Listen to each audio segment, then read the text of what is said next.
This isn't a job. You are an independent contractor.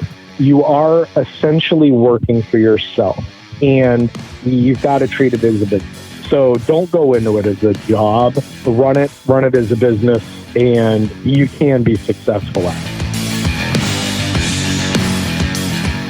Welcome to Six Figure Trucker, the podcast where we share advice on how to be successful in trucking and have fun while doing so. We'll share stories, news, and advice on how to earn six figures in trucking, and we'll speak to guys and gals that are already doing so. Let's get to the show. Hello, everyone, and welcome to the Six Figure Trucker, brought to you by Norton Transport. I'm your host, John Madewell. We're joining you on a Saturday outside, back behind my house here on the porch. We may have some storms rumbling through. They look like they have passed, but if you hear the rumble, that's what it is in the background. And of course, you guys and gals that have listened into the Six Figure Trucker, you know it's a platform where we elevate and celebrate the truck driver, everything they do, what they mean to our company, what they mean to our nation, what they mean to our economy. Of course, and those of you who are familiar with Norton Transport, we're a Driveaway company. We don't move freight, but we move the trucks that move the freight. And a very important part of the process. And we've got a very special guest with us this afternoon, Mr. Donald Vivier, joining us from his home. I believe he's off for the weekend. Donald, how are you? I'm doing great. How about yourself? I can't complain at all. Now, do you go by Don or you go by Donald? Donnie is fine. Donnie it will be. Donnie, now, where are you joining us from? We know you're joining us from home, but where is home? Home is in Jacksonville, North Carolina.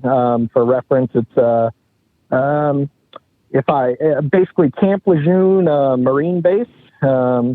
If I went right through the base and went all the way to the end of the base, I'm at the beach. So I'm pretty close to the ocean. I was going to say, how far from the beach are you? I mean, if I go through the base, I can be there in a couple minutes. I don't personally have base access, but I can be there in 25 minutes from where I sit. That's a pretty nice perk. It's not bad. What's it like there, life in a military town? Kind of give us set the scene for us. Honestly, I mean, it's a revolving door. This particular place, it's a nice little town. We've got a little country club. We've got more restaurants than you could possibly imagine, more barber shops, tattoo shops. If you're in all of that sort of stuff, we've got a bunch of it. Are you sporting a high and tied haircut? No, not me. Kind of. I mean, I keep it clean. Like I said, I wasn't in the military myself. My grandfather was, and it just so happens I ended up living in a military town. Here I am, but it's not a bad place to live, though. I feel safe, that's for sure. I bet. It's surrounded by Marines there. I didn't know if the haircuts might be contagious there, the hairstyle there. No, not at all. Now, how long have you been stepping into the cab of a truck there? Well, I started driving in 2021, had a little time off for an injury, and when I came back in 22, so just last year, I was just kind of researching what was going to be going on for me and stumbled across Driveaway.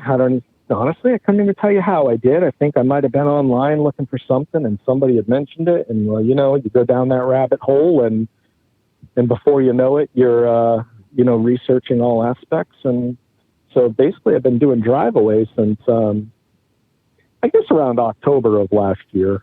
Okay. Now, you and I were talking before we hit the record button. You had an unfortunate injury that happened, but that kind of opened up some doors for you. Yeah, it did. It did. I mean, the injury, it stunk. Like I said, it took me out for a year. I mean, it wasn't like a little simple, here's some Advil and go about your business. It required injections and physical therapy for 15 weeks.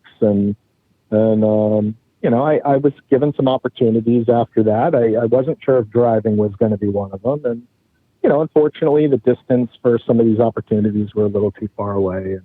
And they didn't pan out quite like I wanted them to. But then I found Driveaway and realized even though I can't do a lot of raising and lowering of landing gear anymore like I probably should be at my age, I stumbled into this, and I can still drive and do everything I want to do.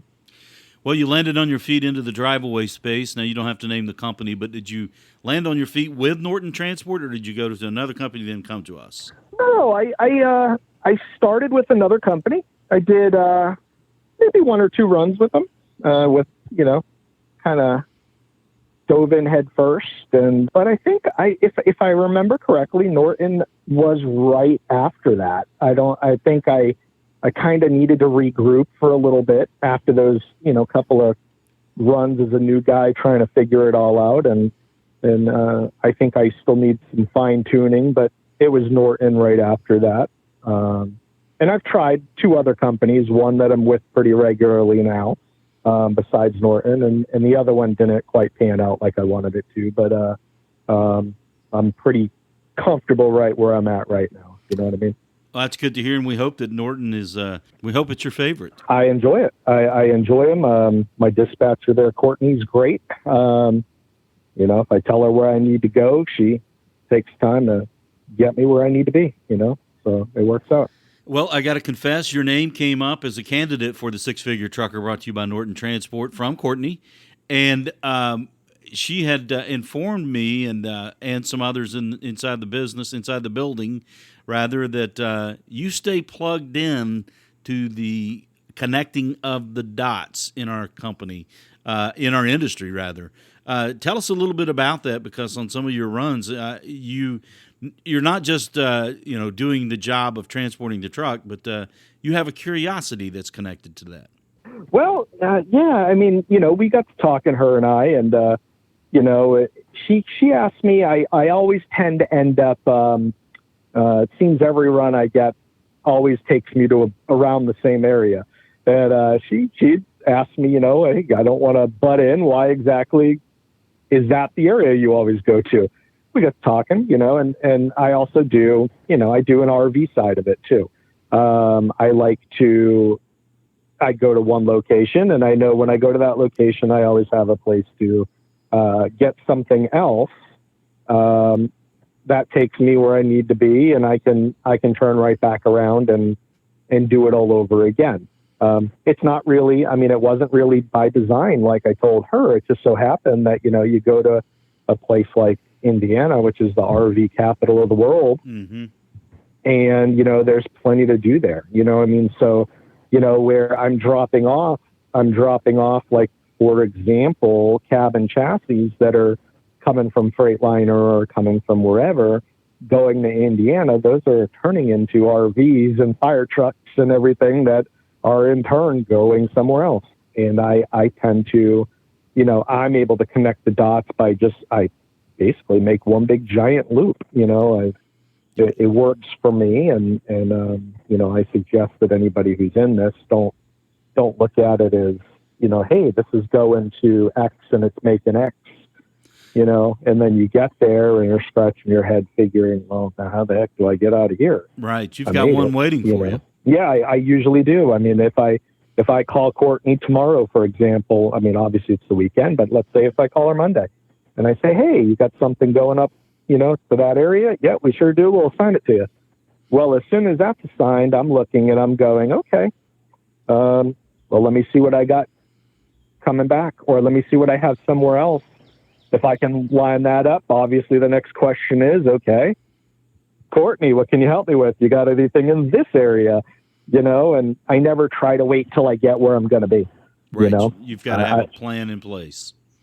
I absolutely do it. I think that's the only way. Maybe it works differently for some other people in this business. Again, as I've said, I'm new. I am new to this. I'm not even a year into this, but maybe some people, they like to do it on the fly. Everything I do, even, at home, I like to have a plan. And I don't like to be stuck in figuring out on the fly what I'm going to be doing. And how long will you stay out on the road on a given time? We're talking about one leg to the next leg to the next leg. How many legs do you like to run at a time? Call me lazy, but I'm not one of those people that like to be out there for 2, 3, 4 weeks at a time. I wouldn't. That's reasonable. I don't. Some people they do. But me personally, I'm really, after about 7 to 10 days, I'm about ready. I'm about ready to be home. When I came home Wednesday, for example, I had left the following Wednesday. But in that time, I moved 5 vehicles. You know, it wasn't like I went up to, let's say, Indiana, sat there for 2 days, and then found something, you know, literally like I went from Mount Holly, North Carolina to Indiana.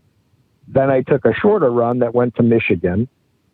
Then I went to Indiana again, came back down to North Carolina, back up to Indiana, and then finally back up to North Carolina. So, I mean, I was in a vehicle every single day of the week. And you made it back to your home state.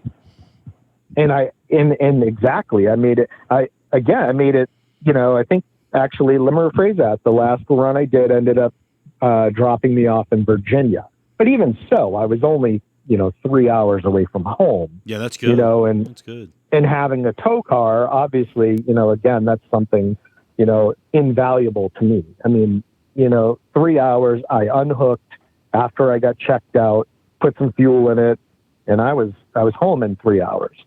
You know, we had talked about this before we started recording. Not only have you got these legs figured out where you're going, you know, connecting the dots in the journey, but talk about that tow behind. You know, we talked about it before we started recording there. Have you had that ever since you've been in Driveaway? No, I actually didn't. I mean, like I said, I started without, but I realized for me, in my situation and the way I like to do things, it wasn't going to work out. Fortunately, being in a town full of Marines, not only do you have incoming Marines, you have outgoing. Mm-hmm. And it just so happens after the second run, I kind of was like, all right, you know what? I need to regroup. I know I want to do this, but I really need to step back for a second. Let me see if I can put some kind of car together that will work for me. And it just so happens after searching for maybe a couple weeks, I stumbled across the little Ford Fiesta that I currently have now. A Marine and his wife were getting out and moving back home, and for $1,800, I got this little Ford Fiesta with 70,000 miles on it, 180,000 miles on it. It's right at 200 now, and for $1,800, you know. And then I was fortunate enough that I've networked a little bit where I've been able to talk to, you know, veteran drivers that have been doing this 8-10 years, 20 years in some cases. And, you know, I spent the money and bought the base plate. Fortunately for me, I was able to do the install myself. I'm mechanically inclined enough where that didn't bother me.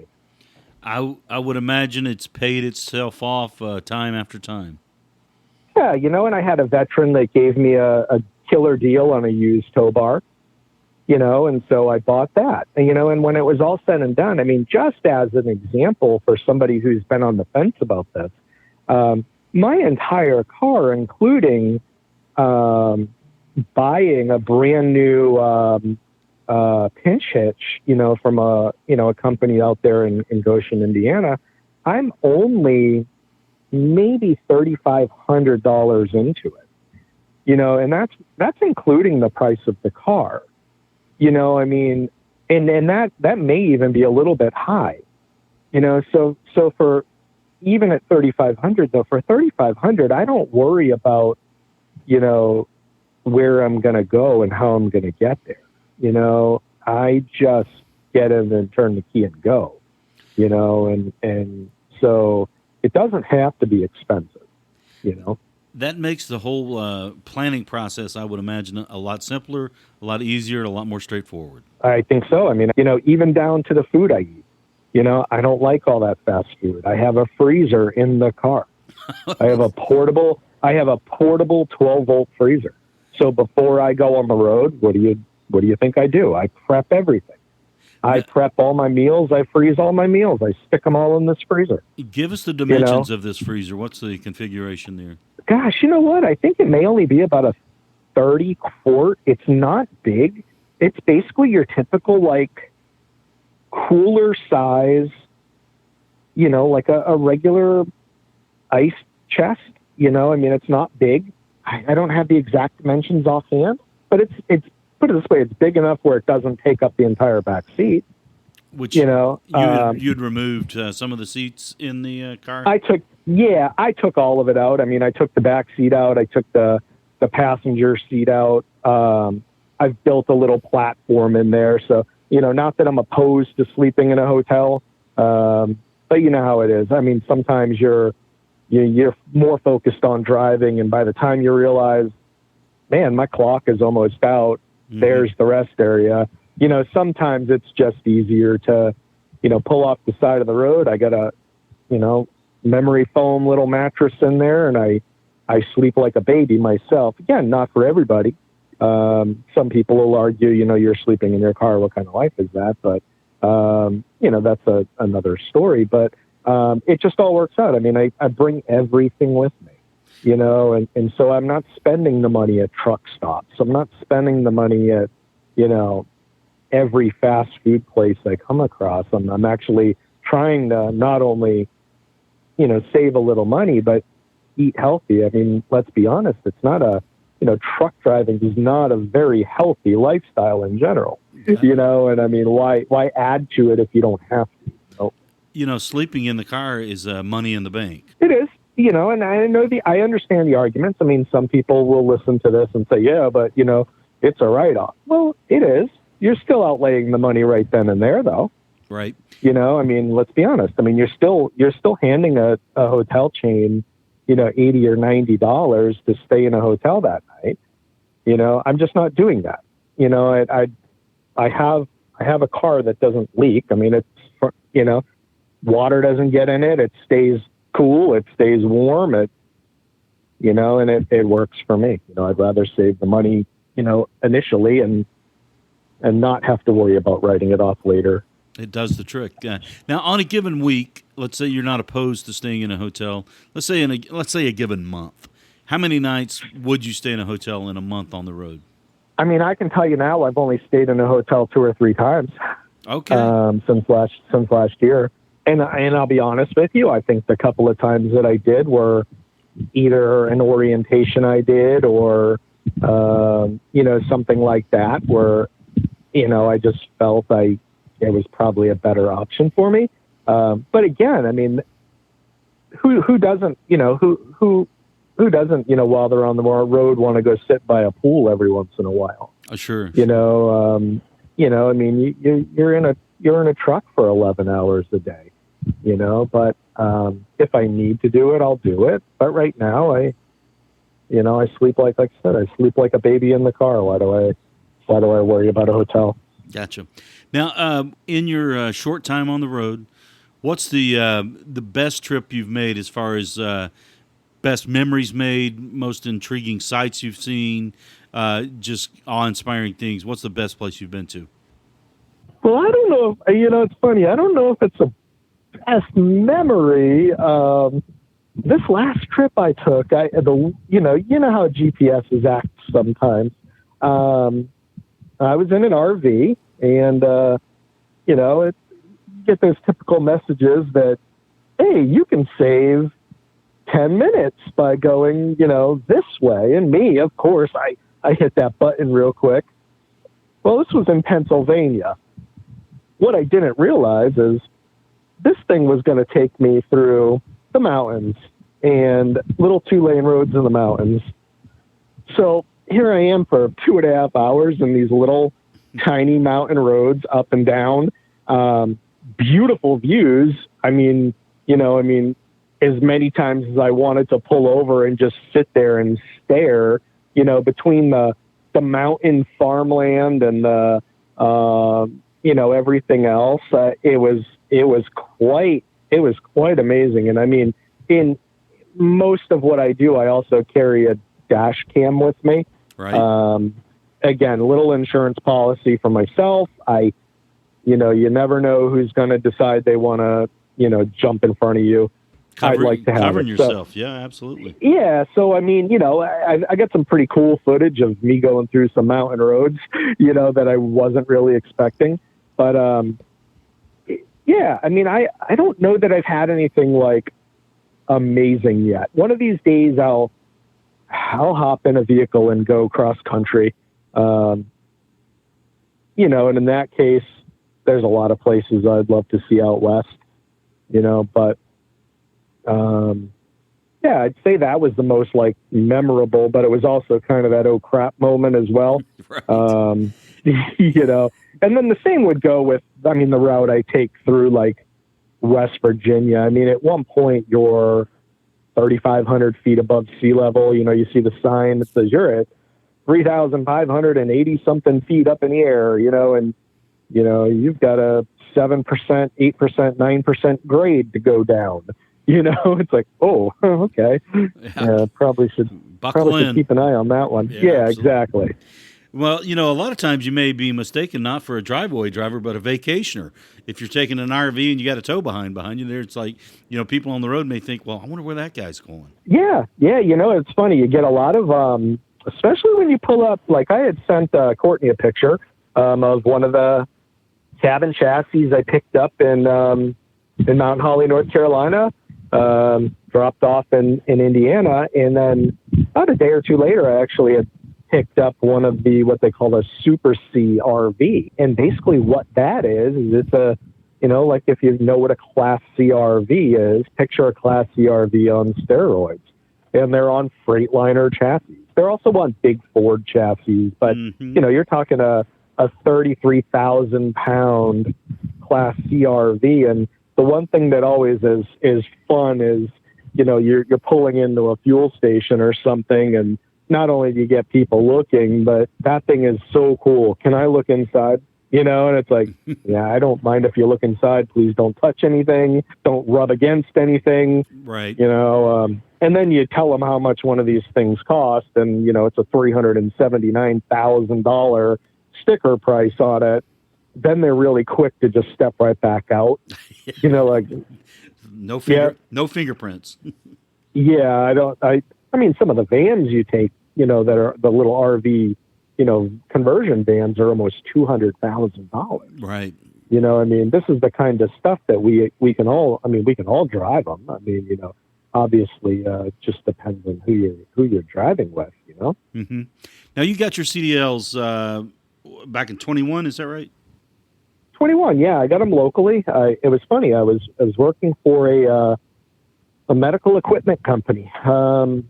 Basically like durable medical equipment, CPAP machines and all that stuff. And I had always wanted to get my CDL. My father drove trucks when he was younger, and something I always wanted to do, but for some reason I went different paths. I worked on cruise ships. I did this, I did that, and I never got it. And then I was sitting there at work one day, and I'm like, man, I'm really bored with this. And I went home that night, and I talked to my wife and said, hey, I found out that the community college right down the street has a CDL school. It's 6 weeks long. It would require me to be out of work for 6 weeks. And it's only $900. What do you think? My wife being, as understanding as some of the crazy things I've come up with over the years, she said, if that's what you want to do, do it without hesitation. Well, that's good to have that kind of support. Yeah. And so I basically gave my job a notice and said, hey, I'm going to start CDL school in June. And here we are in mid-May, and they were kind of happy for me, and, oh, good, do what you want to do, you should. And there you go. It was $900. So, I thought that was a pretty good price when I heard what some other people pay, Right. Now, you'd mentioned there in your path to getting your CDL in your career history there, you worked on a cruise ship. Was this when you were a younger guy? Yeah, I was in my 20s. I did 5 years, actually. I worked on steamboats up and down the Mississippi River, the Ohio River. I worked on coastal ships that would go from Canada to Costa Rica, Belize, Bahamas. And then I worked a contract on a big, well-known, like mega cruise ship company. Again, it was one of those things. It was a whim. It seems to be that I don't know if it's just me. Everything I seem to do for career moves always kind of is like, this looks like it'd be really fun. And then a week later, I'm on a ship, or in a truck, or whatever. It's just, but yeah, we're talking, 20, 25 years ago now. Gotcha. Long time. I was going to ask, from the outside looking in, a lot of people would see working on a cruise ship as a dream job. You did it for 5 years. Is it a dream job, or does it have its ups and downs? What's it like? Pure hell. Okay, elaborate. Don't get me wrong. Very good experience. And actually, like work-wise, like actual hour-wise, not much different than trucking, to be honest with you. I mean, I would work 12-hour days, 7 days a week. When I worked on the American flag ships, like these steamboats, it was 4 to 6 weeks at a time. And then you'd be home for 2 weeks. But for those 4 to 6 weeks, you literally worked 12-hour shifts, 7 days a week. You never got a day off. For 6 weeks, you did not get a day off. When I worked on the bigger ships, like the foreign flag ships, those were 8-month employment contracts. That was 8 months, 7 days a week, 12 hours a day. That would get old. Yeah, and that's why I said I worked a contract. I did one 8-month contract on a big ship, and that was at the end of my 5-year career. I was, by that point, 5 years of doing that. Great experience. I got to see some really neat places. I saw parts up and down the Mississippi River I never thought I'd see in a million years. And it was actually kind of funny because I had recently taken a vehicle to Missouri and went right through where one of the places we used to dock was, and it was funny to see that name and go, man, I haven't been here in 25 years. Wow. And the truck just happened to take me. That's where I was going. I was going in that general area right across the river. That's cool. Yeah, it was really neat. It was something neat to see after all those years,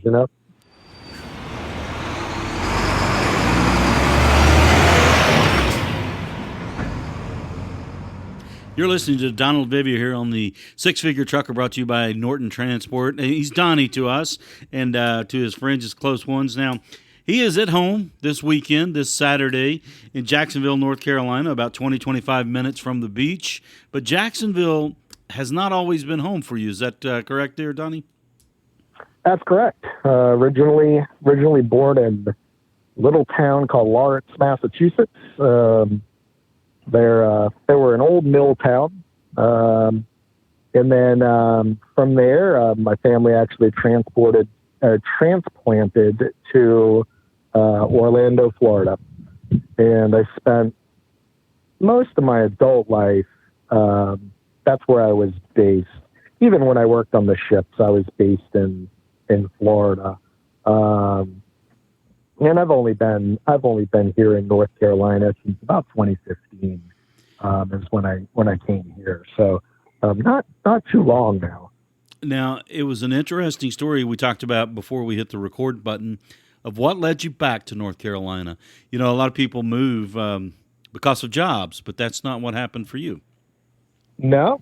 My now wife is what brought me here. I've known her for many years. I'd say since I was about 18 years old. I'm going to be 49 this year. So, for 30 years I've known her. Funny little story. We used to roller skate together. How about that? Right. Could you skate backwards? Yeah, sure did. She was a very big, not only roller skating, but she was actually a professional figure skater. Oh, wow. And professional ice skater. And, we lost touch, and then we reconnected when I was managing a business that I was managing in Orlando. And we reconnected, and then after that was winding down for me, we made the decision that I would move here, and we got married, and the rest of that part is history. That's fantastic. Congratulations on reconnecting with an old acquaintance there and becoming one in the marriage there. Now, we were talking just a few minutes ago. You've had not only working on a cruise ship, you've had some exciting ventures in the past, and one of which involved engines, motors, but not driving a truck. What was it that? How did you get into that venture we had talked about earlier? Yeah. So I actually, while I was in Orlando, I guess I'd say it was, 2008 is when it all started coming together. I opened up a racetrack. I shouldn't say I opened it up. That'd be wrong. Some investors in the area. There was a big street racing problem in the area in Orlando that we were at. And what started the whole thing was there was some street racing going on, and some spectators watching these street races. Some guys were hanging out, on the sidewalk while they were racing, and car lost control, and that car hit this person and killed this person. And some investors, some industrial investors, mainly commercial real estate and stuff like that, they had the idea to kind of build a small little track. Well, to make a long story short, they were real estate people. They were not, I guess it's easier to say, they weren't business people. Like, they didn't run businesses. They owned real estate, if that makes sense. I got you. So after building all of this, I had met them through a friend of mine who was one of their accountants, and I ended up managing it. And we expanded from just a little go-kart track to a 8-mile drag strip. And then we actually, I had been working with NOS Energy Drink, who was owned by Coca-Cola, and we got them to sponsor building a drift facility. By that time, I was leasing the entire property, about 22 acres, running the day-to-day operations of this, basically a little motorsports complex, about 4.5 miles from Orlando International Airport. What was that like managing that? Seeing that day to day. It was wild. It was a wild thing. When you look at it, it's easy to look at a racetrack and, oh man, look at all those people. This is making so much money. Behind the scenes, I had a full head of hair when I started it, and it started thinning by the time I was done. But it was fun. When you're seeing, you're seeing 1,000 people on any given Friday or Saturday night testing team coming to a place that you've, put all this time and effort into, 200 cars a night, and then you're doing these drifting events that are bringing in 2, 3, sometimes 4,000 people, to watch, and you sit back and, it's like, wow. We were doing IHRA, bracket racing finals we were going to, and a lot of really cool stuff, and I never in a million years thought I would be doing that. It never even crossed my mind that at any given time in my life I would own a racetrack. Wasn't even a thought. How many hours would you put in a week? A whole bunch. When you think about it, your average racetrack, you're open, Friday, Saturdays, sometimes Sundays. I was there 7 days a week. I get into it. It doesn't matter what I'm doing. I'm constantly trying to figure out how to do it better. I'm taking advice. If I'm not actually working, I was doing, I was going to conferences. I wanted to be the best at what I was doing. And so that required 10, 12, 15 hours a day. During an event, like a Friday or Saturday event, for example, I might get to the track at 6 o'clock in the morning and not be leaving until 1 or 2 o'clock Sunday morning. That's a full day. A very full day. Now, and then be right back there on Sunday morning to clean up the mess from Saturday. Absolutely. I got you. Yeah. A lot of times for people from the outside looking in, whether it's owning a racetrack, working on a cruise ship, whichever it may be, it sounds to me like Driveaway Trucking, you're an all-in kind of guy. I would say so. I've been fortunate, and I suggest for anybody, find some people that have been doing this for a long time. Find a handful of people or find a couple people that have been doing this for a long time and pick their brain. You're not going to get it right. You're not going to get it right the first time. You are going to screw this up. I'm just being honest with you. Especially if you're new. If you're old, obviously you know better than anybody. But, latch on to some people. I've been fortunate enough where I've come across some really good people, that have helped me tremendously. But I don't stop there. I know, just when I think that I've got this all figured out, there's another curveball. There's something else that you have to navigate. It doesn't end, but I enjoy it, but it's always something new. You've had your CDL for a little over 2 years. You've been in Driveaway for about that time frame. What are some of the tricks of the trade that you've learned already? You mentioned there's some curveballs that have been thrown your way, and I would imagine those curveballs turned into lessons learned. Man, I think one of the biggest things that I think anybody should learn right off the bat, I won't get too much into money, obviously, because results for everybody are different. But before you even say yes, or before you even hit that request button, make sure whatever that is going to work for you. Make sure your paperwork is in order. Make sure, the biggest thing, make sure you have an out. Make sure what's next. These are all things that I think everybody makes that. And I think even new people, older people make that mistake. Sometimes it's just, like I said, sometimes it's just you look at that number, yeah, no problem, I'll do that. And then you're going, crap, why did I do that? The other big thing is take advice.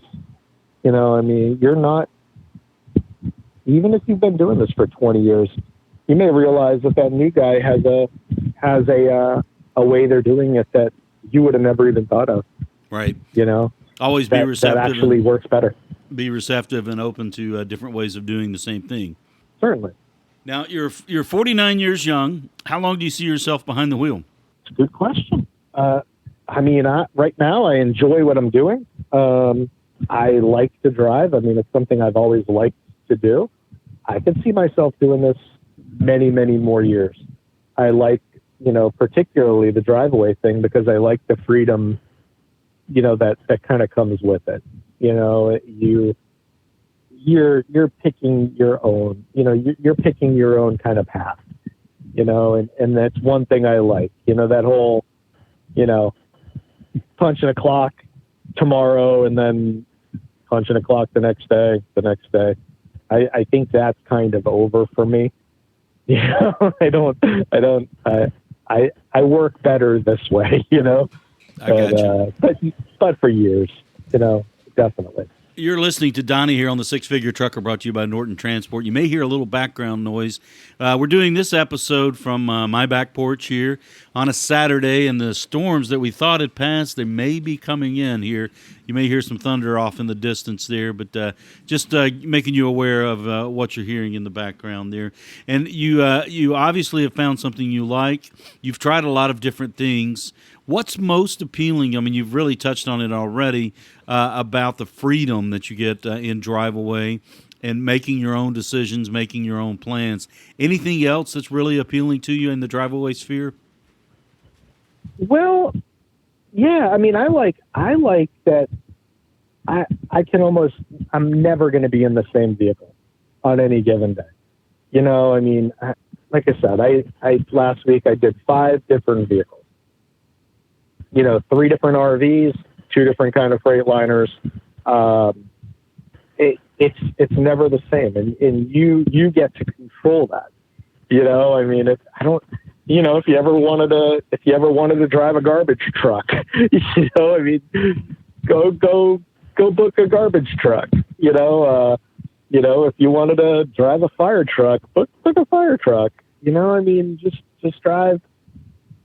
You get to drive what you want. You get to do what you want. You get to, you know, operate the way you want.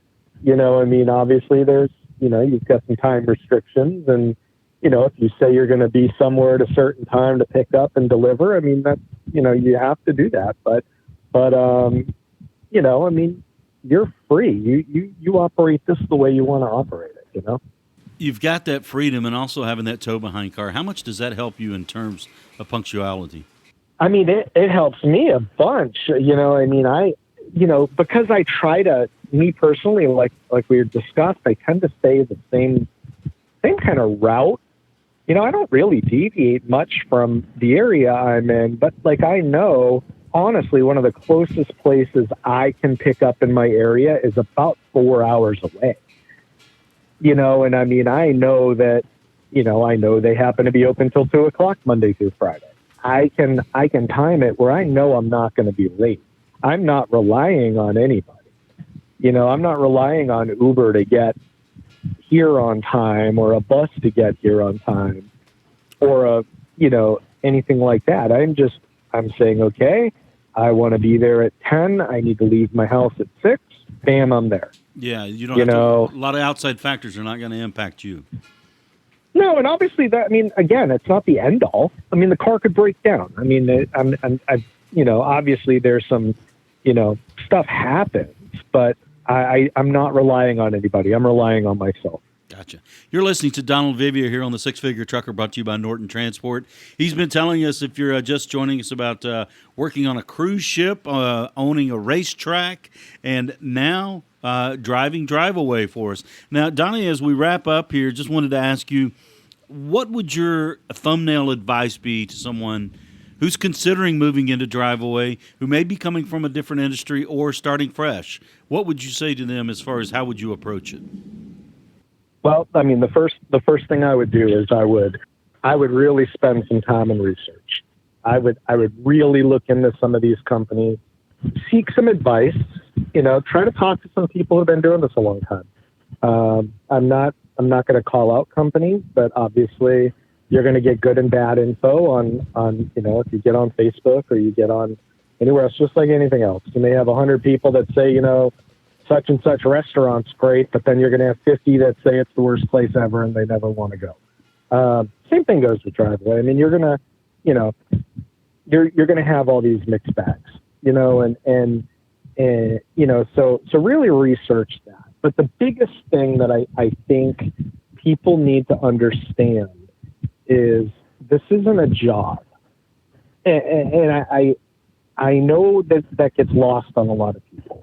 And what I mean by that is, you know, you are an independent contractor. You know, you are essentially working for yourself. And whether it be Norton or any of these other companies, you really have to look at it as Norton is your customer. You know, and if you're telling your customer you're going to be there at such and such a time and deliver at such and such a time, you've got to honor that. But the biggest thing here is, like I said, it's not a job. This is a business. And the only way you can actually do this successfully is, first, you have to have the mindset that this is a business, and you have to operate it as such. You know, this isn't, like I said, you're not you're responsible for a whole bunch more stuff. I mean, you can look at the, whatever you're being paid, and normally if you're working a job, I don't care what your career is, that check you're seeing is after everything is taken out. Everything you've accounted for, they've already taken all your taxes. They've taken, your health insurance, your all of this, and what's there is what's left. With this, you've got to treat it as a business, because none of that's removed. That's all on you to get figured out. So don't go into it as hey, this is a job. Run it as a business, and you can be successful at it, And, you touched on one point there I wanted to kind of dig a little deeper on, being an IC and owning your own business. How do you approach it, or do you think some people may not take that into full consideration when they take the job about, you've got to take care of your taxes and your expenses, how you manage that, how you streamline it. How much time do you dedicate to doing that, and do you file quarterly? Do you file yearly? How do you approach it? Well, I mean, this is going to be my first full year, as far as Driveaway. So my biggest thing as far as filing and all of that tax side of it, I'm going to be just completely blunt and honest. Get an accountant. Just get an accountant. Don't worry about, doing your taxes. Don't do anything. A good trucking accountant is going to be who's going to tell you how this needs to be done correctly. Not that you can't do it yourself, but I mean, I can tell you how I do things.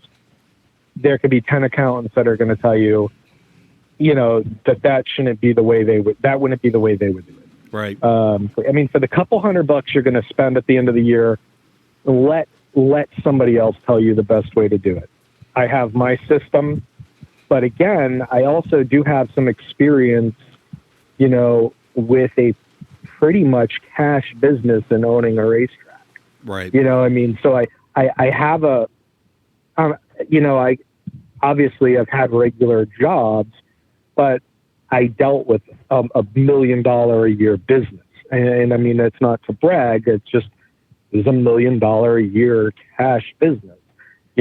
Obviously there's a lot of accounting involved when you're doing that. But I mean, at the end of the day, still, you save everything. Yes. Even if right now you don't have an accountant, like right now, if that's the furthest thing from your mind, get yourself a basic accounting app. I mean, there's some out there you can get just for your phone, and input everything. What I do, I might spend an hour or two, in a course of a week, just uploading my bill of ladings and my, the receipts that I do keep, but then don't concern yourself with right now, hey, should I do a standard mileage deduction or should I write everything off? Get an accountant to decide on that, with you, but that doesn't mean just take a receipt and toss it in the trash can. Spend the $9 a month and get some basic, Hurdler, for example, not to plug any one particular, company out there, but they have a little phone-based accounting app and web-based that's like $9 a month, and you can upload every receipt. You can track all your mileage. If you have a tow car, for example, and you're going that route, it's $9. Again, it's like the camera. It's an insurance policy, $9. Right. Spend an hour or two. Just make sure you keep everything. I staple everything every trip I do. Receipts, bill of lading, any paperwork I get, I staple it and I put it in a closable clipboard. And then when I get home, I just input everything and file it all, so I can look back at it later. Rock solid advice from Donald Vivier here on the Six Figure Trucker, brought to you by Norton Transport. Donnie, thank you so much for joining us. We enjoyed all the great stories you told us there and the great advice you've given. And we wish you well, and we certainly appreciate you joining us on the broadcast here. And what's your next run? Do you have one planned out for Monday already? No, I think, again, like I said, I'm a little, I'm probably going to take another week, Might be the end of the week before I go back out, but most likely I'll be heading out of Mount Holly, North Carolina, and heading towards Indiana. Gotcha. So like I said, unless I told Courtney that unless she has anything that she absolutely needs to, get out somewhere and I can help her out, then, I'll take that into consideration instead. Donald Vivier here on the Six Figure Trucker, brought to you by Norton Transport. Donnie, thank you so much for joining us. Six Figure Trucker is brought to you by Norton Transport. Norton Transport is a drive-away trucking company that customers can rely on. It offers excellent independent contract driving opportunities to professional, courteous, and qualified drivers that can provide the kind of service we deliver. If you're interested in learning more about Norton or just want to subscribe to the show, check out 6-figuretrucker.com. That's 6-figuretrucker.com.